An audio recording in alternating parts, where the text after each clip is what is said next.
Friends, എൻ്റെ കണ്ണിൻ്റെ കാര്യത്തിൽ തീരുമാനമായിട്ടുണ്ടേ. അതുകൊണ്ട് ഞാനും മോളും കൂടെ അതാ രാവിലെ റെഡിയായി ഇറങ്ങിയിരിക്കുകയാണ് ഐ ഹോസ്പിറ്റലിൽ പോകാനായിട്ട്. അങ്ങനെ ഹോസ്പിറ്റലിൽ പോയി ടോക്കണൊക്കെ എടുത്ത് ഡോക്ടറെ കാണാനായിട്ട് ഇങ്ങനെ കാത്തിരിക്കുകയാണ് കേട്ടോ. ഏകദേശം സമയമായി. എൻ്റെ നമ്പർ 444 അങ്ങനെ ഡോക്ടറെ കാണാനുള്ള സമയമായി. ഞാൻ കയറി റൂമിലേക്ക്. ഡോക്ടർ കണ്ണെല്ലാം ടെസ്റ്റ് ചെയ്ത് നോക്കി. ഇനി 5-ാം തീയതിയിലത്തേക്ക് ചെല്ലാനായിട്ട് ഡേറ്റ് എടുത്ത് തന്നിരിക്കുകയാണ്. ഇനി 5-ാം തീയതി പോകണം. ഇത്രയും തിരക്കുള്ള ഒരു ഹോസ്പിറ്റൽ ഞാൻ ഇതുവരെ കണ്ടിട്ടില്ല. അത് കഴിഞ്ഞ് ഞങ്ങൾ വീട്ടിലേക്ക് വന്ന് വരുന്ന വഴിക്ക് സൂപ്പർ മാർക്കറ്റ് കയറി 1-2 സാധനങ്ങൾ വാങ്ങണമായിരുന്നേ. അപ്പം ഞങ്ങൾ രാവിലെ 8:30 വീട്ടിൽ നിന്ന് ഇറങ്ങിയതാണ്. വീട്ടിൽ തിരികെ എത്തിയപ്പോഴത്തേക്ക് ഇതേ 4 മണിയായി. എന്തൊരാശ്വാസം. അത് കഴിഞ്ഞ് വൈകുന്നേരം ഒരു ഫ്രിഡ്ജ് വാങ്ങാനായിട്ട് പോയി. ഇപ്പോൾ വീട്ടിലിരിക്കുന്ന ഫ്രിഡ്ജിൽ നന്നായിട്ട് ഐസ് കട്ട പിടിക്കുന്നുണ്ട്. അതുകൊണ്ട് നമ്മുടെ അടുക്കളയിൽ വയ്ക്കാൻ പാകത്തിനൊരു കുഞ്ഞു ഫ്രിഡ്ജ് വാങ്ങാനായിട്ടാണ് പോയത്.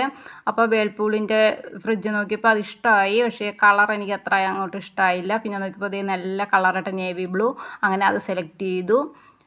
വൈകുന്നേരം ആയപ്പോൾ ഫ്രിഡ്ജ് വീട്ടിലെത്തി. അപ്പോൾ ഇന്നത്തെ വിശേഷങ്ങൾ ഇത്രയേ ഉള്ളൂ. മറ്റു വീഡിയോയുമായി വീണ്ടും വരാം. Bye bye.